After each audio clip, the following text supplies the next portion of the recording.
300K ഒക്കെ ഉള്ളൊരു Instagram influencer ഒക്കെ നടക്കുന്ന തന്നെ ഒരു ബോളിവുഡ് സ്റ്റാറിനെ പോലെയാണ്.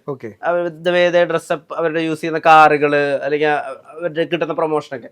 ഇവര് നോക്കുമ്പോൾ വളരെ സിമ്പിൾ ആയിട്ടുള്ള രണ്ടാളുകൾ. അതായത് ഇവരെ നമുക്ക് എവിടെ കൊണ്ടുപോയി പ്ലേസ് ചെയ്താലും വളരെ സാധാരണക്കാരനായിട്ടുള്ള ചെറുപ്പക്കാർ, സംസാരിക്കുമ്പോഴായാലും ശരി, ഡീൽ ചെയ്യുമ്പോഴായാലും ശരി, ഇവരുടെ സിംപ്ലിസിറ്റി പറ്റി രാജുവേട്ടന് എന്താ തോന്നുന്നത്? ഓരോരുത്തരുടെ ചോയ്സ് ആണ്. ഓരോരുത്തരുടെ ഇപ്പൊ അവർക്കത് താല്പര്യം ഇല്ലായിരിക്കും. അവര് ഹോൾഡ് ചെയ്യുന്ന ഒരു മിനിമലിസത്വമായിരിക്കും അവരുടെ കംഫർട്ട് സോൺ. ഇപ്പം എക്സാമ്പിൾ പറഞ്ഞാൽ ചിലർക്ക് ഇപ്പൊ നേരത്തെ പറഞ്ഞ പോലെ ഇത് ഹോൾഡ് ചെയ്യാൻ പറ്റും കംഫർട്ടബിൾ ആയിട്ട്. മറ്റവർക്ക് അത് ബാധ്യതയായിരിക്കും. ഇപ്പൊ ഇവർക്ക് അത് ഹോൾഡ് ചെയ്യാൻ താല്പര്യം ഇല്ലാഞ്ഞിട്ടോ ഒന്നും ആയിരിക്കില്ല, പക്ഷെ ചിലപ്പോ അവർ അൺകംഫർട്ടബിൾ ആവും. ഏതാണെന്നുള്ള ഒരാളുടെ ചോയ്സ് ആണ്. എന്താണ് ഇത്രയും സിമ്പിൾ ആവാനുള്ള? അതെങ്ങനെയാണെന്നറിയാം. അത് ഇപ്പൊ എനിക്കിപ്പോ നല്ല ഇച്ചിരി ബ്രാൻഡ് ആയിട്ടുള്ള ഡ്രസ്സ് ഇടാനും അത് പൈസ ഉണ്ടെങ്കിൽ ഇല്ലെങ്കിൽ ചില ആൾക്കാർ ചില ഇഷ്ടങ്ങൾ വരും, മനസ്സിലായി? അതൊക്കെ ഓരോരുത്തർ ഇഷ്ടം അനുസരിച്ചാണ്. ഇപ്പൊ എനിക്കിപ്പം ഡ്രസ്സിലായിരിക്കില്ല ചിലപ്പോ ഞാൻ പൈസ കൂടുതൽ ചെയ്യുന്ന, ഞാൻ ചിലപ്പം വേറെ എന്തെങ്കിലും കാര്യത്തിന് വാച്ചിലായിരിക്കും കൂടുതൽ ചെയ്യുന്ന, അല്ലെങ്കിൽ പെർഫ്യൂം ആയിരിക്കും, അല്ലെങ്കിൽ ഷൂ ആയിരിക്കും, മനസ്സിലായില്ലേ? ചില ആൾക്കാർക്ക് അത് അങ്ങനെ ചെയ്ത് നടക്കാൻ ഇഷ്ടമാണ്. അതെ അതെ അതെ അതെ അതെ അങ്ങനെ ചില ഇൻവെസ്റ്റ് ചെയ്യുന്നതായിരിക്കും. അത് ഓരോരുത്തരുടെ താല്പര്യമാണ്. ഇപ്പൊ എനിക്ക് ഇപ്പൊ നമ്മളാണെങ്കിൽ നമ്മൾ നോർമലി ഇങ്ങനെയാണ്. അതായത് നമുക്കിതാണ് ഏറ്റവും ലാസ്റ്റ്. നേരത്തെയാണ് നമ്മൾ ഇങ്ങനെ തന്നെ. പിന്നെ പറയാനുള്ള കാര്യം എന്ന് വെച്ചാൽ ഇപ്പൊ നമ്മളിപ്പോ ഒരു ഫുഡ് കഴിക്കാൻ പോണെങ്കിൽ തന്നെ നമുക്കൊരു ഇപ്പൊ ഇനി എത്ര പൈസ എന്ന് പറഞ്ഞാൽ എത്ര ഒരു വലിയ കടയിൽ കയറിയാലും നമ്മൾ കുറച്ചൊന്ന് ഒതുങ്ങിപ്പോകും. നമ്മൾ ഇങ്ങനെ വലിയ ബഹളം ഇല്ലാതെ. പക്ഷെ നമ്മളതിൽ അറിയാത്ത കടലിലൊക്കെ ചെല്ലുമ്പോൾ നമുക്ക് സ്വഭാവം മാറും. ഈ ഇടയ്ക്ക് തന്നെ നമ്മൾ ഈ എവിടെയാണ് ആലുവയിൽ നിന്ന് അകത്തെ ഒരു കഞ്ഞിക്കട കയറി, അവിടെ വരുന്ന ആർക്കും നമ്മൾ അറിഞ്ഞൂടാ. അവിടെ കിടന്ന് അക്രമം വരുന്നു. ഫ്രീ ആയി ചേട്ടാ പപ്പടം ഇവിടെ വന്നില്ല, ചേട്ടാ ഇത് വന്നില്ല, അത് വന്നില്ല. അതേസമയം വേറെ കടകളിലൊക്കെ കയറി നമ്മൾ എന്ത് ചെയ്യുന്ന അറിയാം, ചേട്ടാ ഇത് അങ്ങനെയാണ് ഇങ്ങനെയാണ് രീതി. അല്ലാതെ അത് വേറെ ഒരു കാര്യം കൊണ്ടല്ല. സിംപ്ലിസിറ്റി എന്നൊന്നും പറയാൻ പറ്റില്ല. അതൊക്കെ ഓരോരുത്തരെ ഇപ്പൊ നമ്മള് ഇതില് ഇങ്ങനെ ഒരു മേഖല അറിയപ്പെട്ടില്ലായിരുന്നെങ്കിൽ നമ്മൾ വേറെ ഇതേ കണക്കായിരിക്കും നമ്മൾ നിൽക്കുന്ന, മനസ്സിലായി? ഇതേ ഡ്രസ് ആയാലും കാര്യമായാലും ഏത് രീതിയാണെങ്കിലും. വിനീത് എന്നോട് പണ്ട് മലർവാടി ചെയ്യുന്നതിന് മുന്നേ നമ്മളുടെ കാഷ്വൽ ടോക്കിൽ വിനീത് പറഞ്ഞ സാധനം പെട്ടെന്ന് ഓർത്താ, ഇപ്പൊ വിഷ്ണു ഞാനും ഫ്രണ്ട്സാ.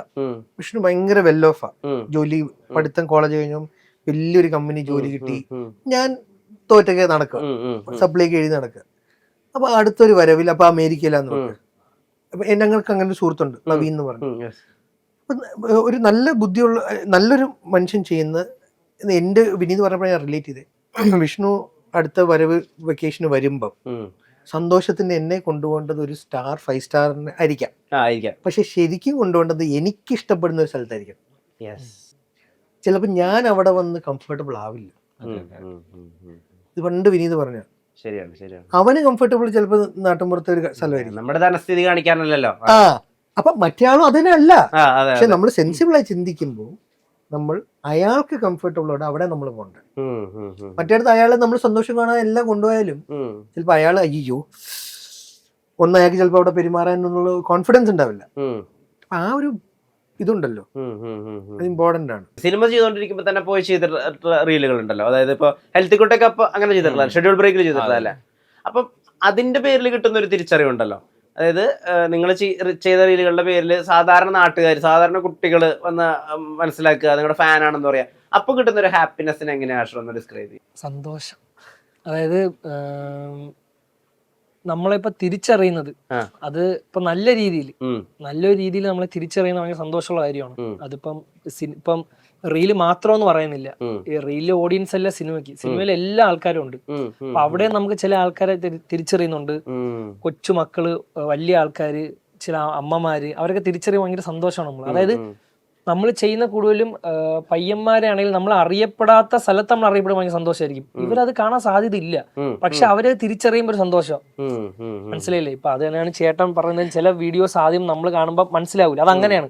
നമ്മൾ ഈ പറയുന്ന കാര്യം ആദ്യമേ കിട്ടൂല. അതിപ്പോ ഒരു ഫ്രണ്ട് സർക്കിളിൽ കയറിയാലും അങ്ങനെയാണ്. ഒരു പുതിയ ഗ്യാങ്ങിനിടെ ചെല്ലുമ്പോൾ അവർ ചിരിക്കുമ്പോൾ നമ്മൾ ആദ്യം ചിരിക്കൂല, മനസ്സിലാവില്ല. പക്ഷെ കുറച്ചാൾ കൂട്ടുകൂടുമ്പോൾ നമുക്ക് എല്ലാം കണക്റ്റഡ് ആയിരിക്കും. അതാണ് നമ്മളെ റീലിലെ കണക്ഷൻ വരുന്നത്. മുന്നേ കണ്ടാലേ ഇത് വരുമ്പോൾ ചിരി വരുള്ളൂ. അതിന് നമ്മളെ കൂട്ടുകാരിടയിൽ ചില കാര്യങ്ങളൊക്കെ കളിയാക്കി ചിരിക്കുന്ന പോലെ നമ്മൾ ആ ഒരു വേൾഡിൽ വരുമ്പോ പിന്നെ ആ ഒരു സാധനം കിട്ടും.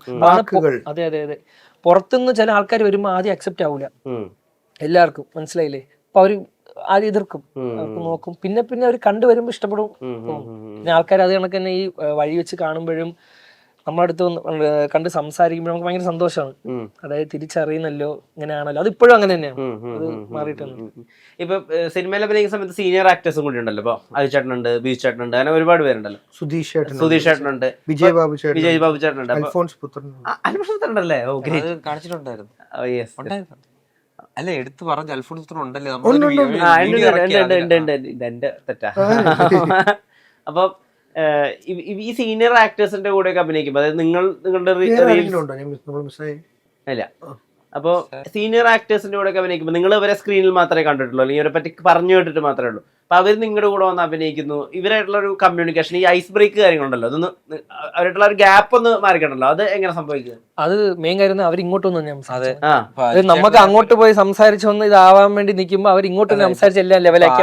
അജി ചേട്ടനായ പോലും ഇങ്ങോട്ടാണ് വീഡിയോ കൊള്ളാം, നല്ല രസമുണ്ട് എന്ന് പറഞ്ഞാൽ ചേട്ടൻ ഇങ്ങോട്ട് ഈ വാഴ 1-ന്റെ പ്രൊമോഷൻ സമയത്ത് സെന്റ് തെരേസാസിൽ പോയിട്ട് ഹാഷിർ ആൻഡ് ടീം എന്ന് പറഞ്ഞ ന്യൂസ് ഉണ്ടായിരുന്നു. പെൺകുട്ടികൾ, ആരാധക വൃന്ദങ്ങൾ, ഏതാണ് ഇവൻ എന്നുള്ള ഏത് തനി അസൂയയുടെ ഭാഗമായി ശ്രദ്ധിച്ച് അവസാനം ഇഷ്ടം ആയി മാറിയ ആണ് ഇവരുടെ വീഡിയോസിലൂടെ. എന്നിട്ടാണ് ഞാൻ വാഴ 2-ലോട്ട് എത്തുന്നത്. അത് ഞാൻ എത്തുന്ന പറഞ്ഞാൽ ഞാൻ വളരെ സന്തോഷത്തോടെ ബിപിൻ ദാസ് വിളിച്ചു, സർ ഇത്രയും ദിവസമുള്ളോ, ഇനി കൂട്ടിക്കോളൂ.